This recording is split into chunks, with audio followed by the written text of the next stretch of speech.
This is Football at 4. Football at 4 is powered by the Inside the Birds podcast. It is brought to you by Bet365. Whatever the sport, whatever the moment, it's never ordinary at Bet365. We got some Eagles news today as the team locked up wide receiver DeVonta Smith. We'll get into that with Geoff Mosher from the Inside the Birds podcast in just a couple of moments from now. Don't forget, you can get the Inside the Birds podcast on all podcasting platforms and on their YouTube channel. Just search Inside the Birds. All right, Mosher's in the house. We've got Eagles news today. The team is getting ready for phase one of their offseason as well. So let's get into it now with Geoff Mosher from the Inside the Birds podcast on another edition of Football at 4 here on the Sports Bash Live on 97.3 ESPN. What's going on, Moshe? What a beautiful day we have today, a summer-like day, Mike. It's hard to actually believe that we're going to talk about football here, even though we always talk about football when it's just absolutely gorgeous weather. Maybe it feels like training camp weather today. I was going to say, it feels like training camp's about ready to start. It's hot out there, ready to go. I mean, it feels like training camp weather today. Yeah, let's do it. I'm sure it feels like training camp for DeVonta Smith, or at least, a little shopping spree day after a nice camp practice. Yes, indeed. So let's get into this a little bit because this is a very interesting story in my mind. This is another guy, I mean, they lock up. They're proactive here, and they say, you know what? Let's go out there and get this deal done before guys like Justin Jefferson and Jamar Chase and Amon-Ra St. Brown and C.D. Lamb. This is what the Eagles do. But why is it so important, if you think it is, that they got this deal done before all those guys?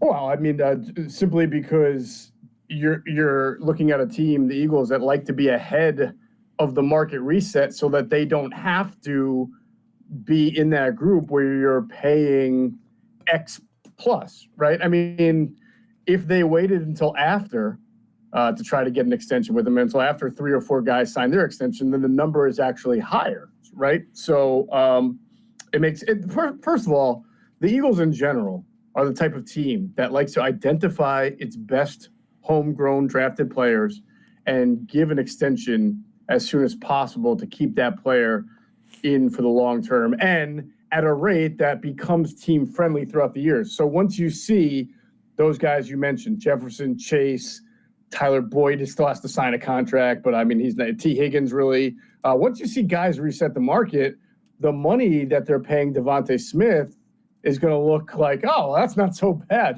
compared to what everybody else is making. And this is why the Dallas Cowboys sort of get knocked for their refusal oftentimes to do something like this. And, that's when they waited so long on Dak, right, that they had to make Dak the highest paid quarterback at the time. And the way things were going is C.D. Lamb and Micah Parsons, they'll have to make him the highest paid receiver and the highest paid pass rusher instead of trying to get it done early and giving yourself some cap relief down the road. Yeah, I know that they do this a lot. Dickerson, Mailata, they went out and kind of target their guys here. Is it sustainable, though, Moshe, to get 2 wide receivers locked up at over $20 million? I think they're like $20 million each. I mean, are you, I don't want to say surprised, but the fact that they did go out and sign him and now both of their receivers are signed to that big-time money. And you got a running back signed for a lot of money. Yeah, and we'll see. We'll see if it's sustainable, Mike. It's going to be a first-time situation for the Eagles because that they've not had 2 really good wide receivers like this, arguably in franchise history. I mean, Quick and Carmichael did not play together in their primes, right? So you just never had 2 of the maybe top 5 to 7 receivers in the league on the Eagles play together at the same time in their prime. My gut would tell me that I'm going to read the tea leaves of the Eagles' moves here in the draft as far as A.J. Brown is concerned. My gut would tell me that because A.J. Brown's guaranteed money is up after this year, that there's a chance that the Eagles will move on from him. However, if A.J. Brown goes out there and puts up 1,400 and something yards, 11 to 12 touchdowns, stays healthy, because remember, one of the reasons he was traded to the Eagles was the Titans, weren't sure about the knee holding up. But if he does that for 3 straight years, you're going to have to figure out a way to keep him. You don't just get rid of that because of the guy just turned 30 or whatever like that. So we'll see. I mean, there's always money available. it's just about how you're going to allocate and how you're going to structure contracts. Well, I mean, you take a look at what they did, and of course, they already signed Jalen Hurts. They signed Dickerson, Mailata, Hurts last year, Smith this year, Brown. I guess you would think that, Goddard might be the odd man out at some point here. You can't keep everybody, or can they? No, you're absolutely right. You cannot keep everybody. And that's why I say it remains to be seen what happens. What if A.J. Brown has a great year, but the Eagles finish 9-8, whatever reason, and feel like 2 straight disappointing years means they have to blow things up, reshape. I mean, with this franchise, Mike, you just never really know what's going to happen starting from the top to the bottom. So it's really hard to speculate what's going to be the situation financially and what they're going to be looking to do to the roster a year from now. And this, we're so far away from even the season opener. But it is a challenge that I think is worth discussing, right? If A.J. Brown has another great year, the team does well, how do you have 2 receivers under big contracts? And by the way, they're not the only team. Obviously, the Bengals are dealing with this right now with Chase and T. Higgins. And then if Jordan Addison continues to play well, if the Vikings do get a deal done with Justin Jefferson in 2 years, Addison, if he continues to have a year or build on his rookie year, they might be in that spot. So it's definitely challenging. And of course, the Dolphins, Mike, are going to face that pretty soon with what they're paying both Tyreek Hill and what they will have to pay Jalen Waddle if they want to give him an extension. Yeah, and I guess draft day, and we'll talk some draft here in a little bit with Geoff Mosher, Football at 4 from the Inside the Birds podcast. But on draft day, if the Eagles take a wide receiver, maybe in those first 3 picks in the first 53, would that be a message of get ready to see A.J. Brown for the last year? Yeah, when I said I'm going to read the tea leaves of the moves that the Eagles are about to make over the next week or 2 or so, 2 weeks and beyond that, yeah, that's one of them. That's absolutely one of them. And if the Eagles wind up taking wide receiver, it doesn't even have to be first round, right? It's a pretty interesting draft for receivers. Let's see what they do with their first 3 picks, and if they do bring in a receiver, where that guy projects. Is he outside guy? Is he outside inside? It'll help us navigate the future just a little bit. All right, so DeVonta Smith, by the way, the deal was pretty big. I mean, they gave him some big money, but the way it's set up, I guess they picked up the 5th-year option, so he'll play on that deal, and then the extension kicks in, right? So he's here till 2028, so we get to an extension so that he's here for 4 more seasons for DeVonta Smith. After this season, so it's technically 5, right? This season, the 5th year, and then the 3-year extension. Yeah. And a lot of that is they say the extension technically starts in 2 years because a lot of that involves when you're going to start pushing money into and probably try to have low cap number this year and maybe a little bit lower this year until the money kicks in. But it really is just like saying you have a new 5-year deal, which is going to be valued at what the 5th-year option would be plus what the market is, all bundled into one. When they drafted him, it was an interesting way that they ended up getting him. If for the people that remember, the Eagles traded up from 12 to 10 with the Cowboys. They take Smith. They leapfrog over the Giants. If you remember, the Giants had the 11th pick that year. There was a lot of people who thought they wanted Smith.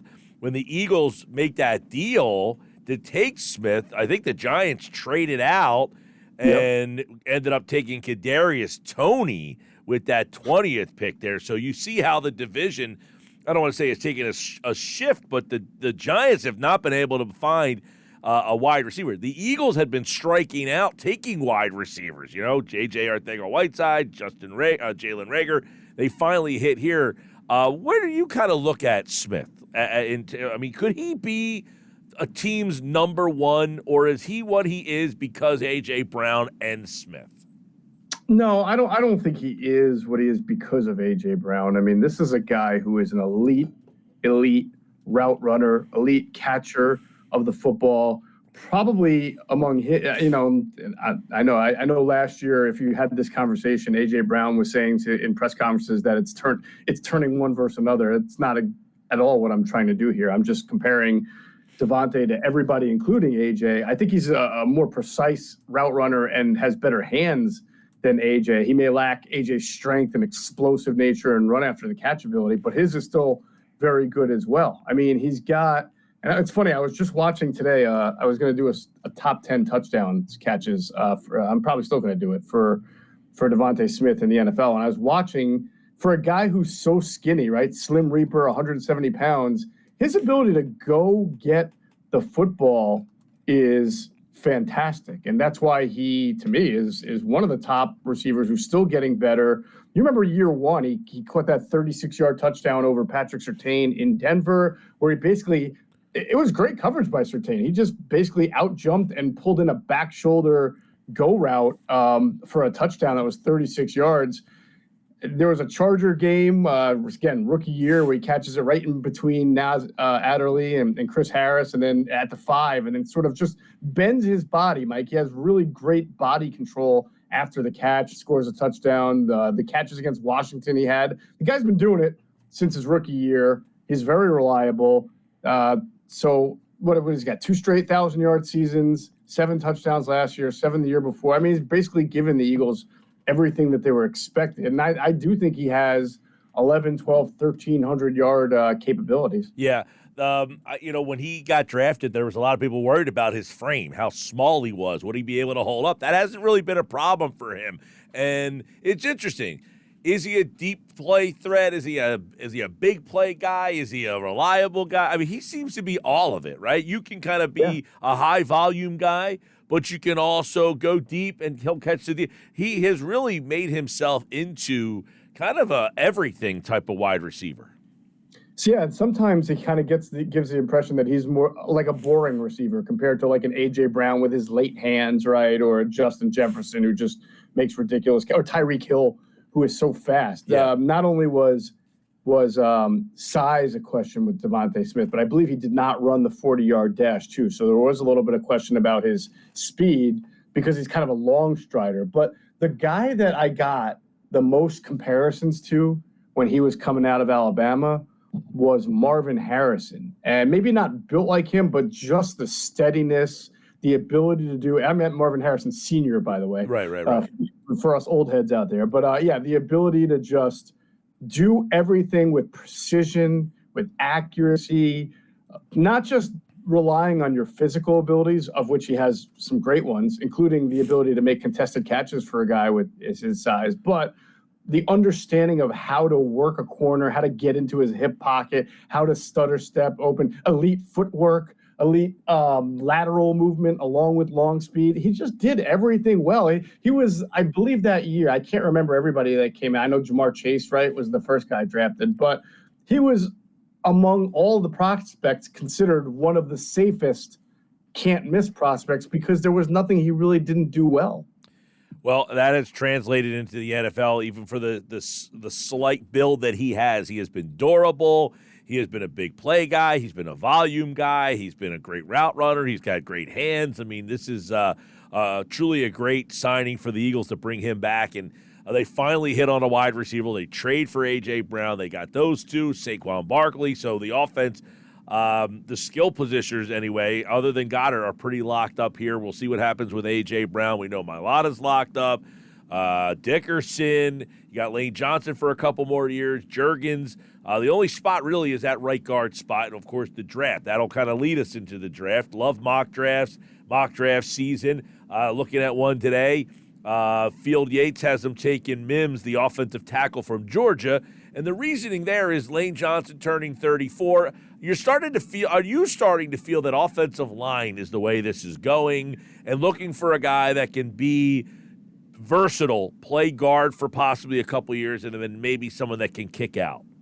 Yeah, I think the Eagles would love, if you shot him up with True Serum, Harry was going to tell you we'd love to have a corner in the first round, but when you're picking 22nd, the best corners usually are, there's always a run on corners, and it usually goes pretty quickly.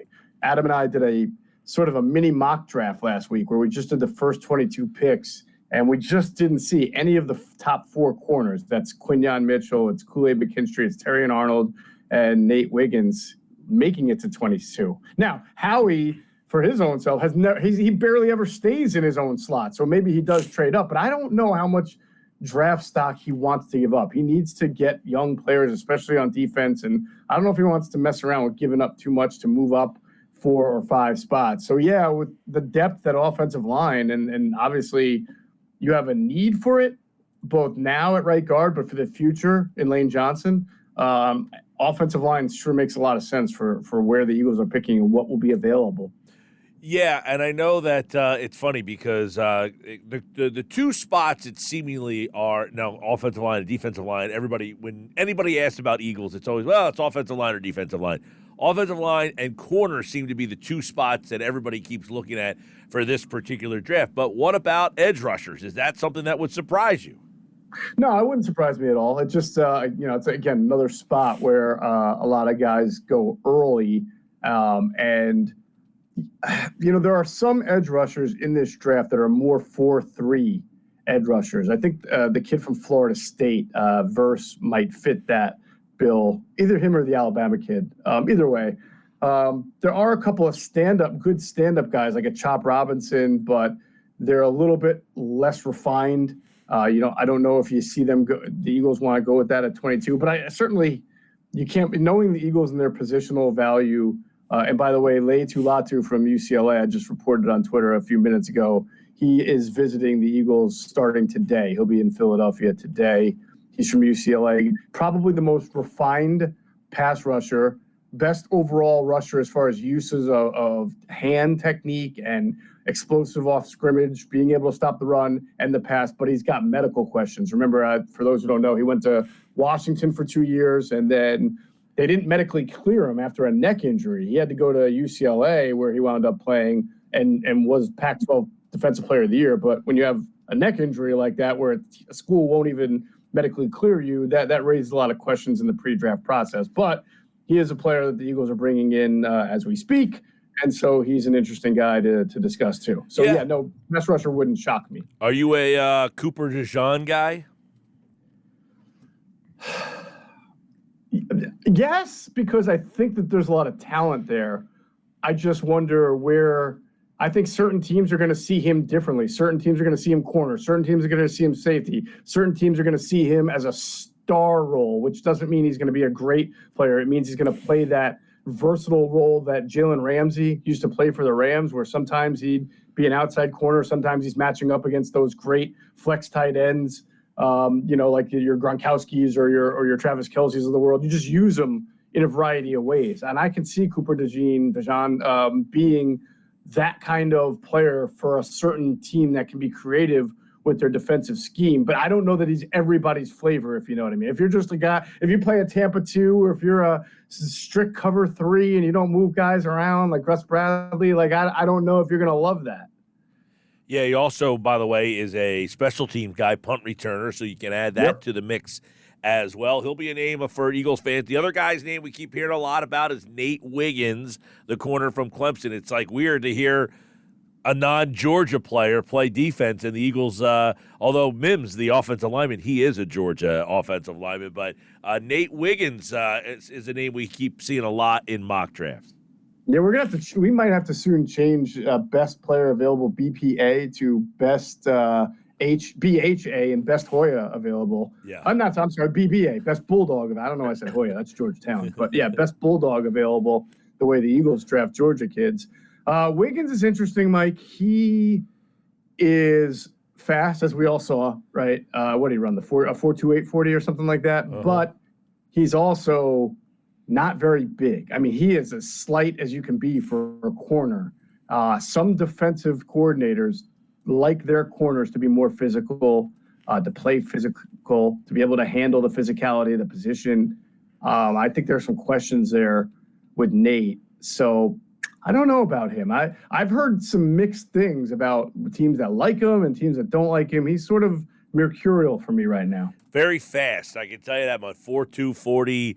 Interestingly enough, the mock draft over at ESPN today, it was a Mel Kiper, Field Yates. They kind of alternated the picks. And at pick 50, it's a guy I know Andrew likes a lot, local kid, Cedar Creek.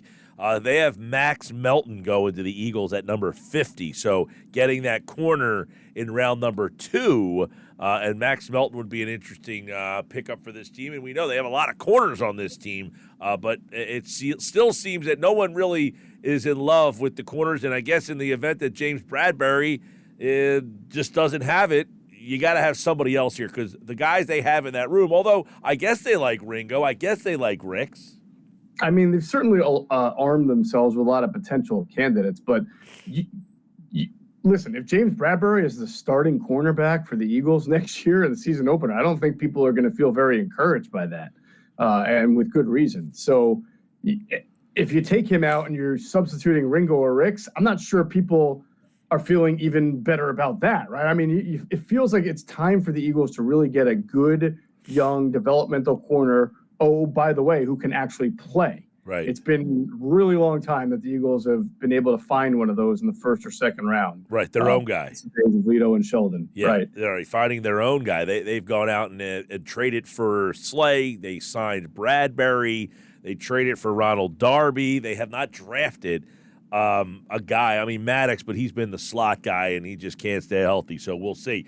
Geoff Mosher, InsideTheBirds.com and the Inside the Birds podcast. Draft season is here. About 10 days away or so from the draft. It's 1, 2, 3, 4, 5, 6, 7, 8. Yeah, there we go. 9 days away. 10, 9, whatever. Today, next Thursday, not this Thursday, the following Thursday, the NFL draft. And you can hear it all right here on 97.3 ESPN. All right, Moshe, we will see you Wednesday, pal.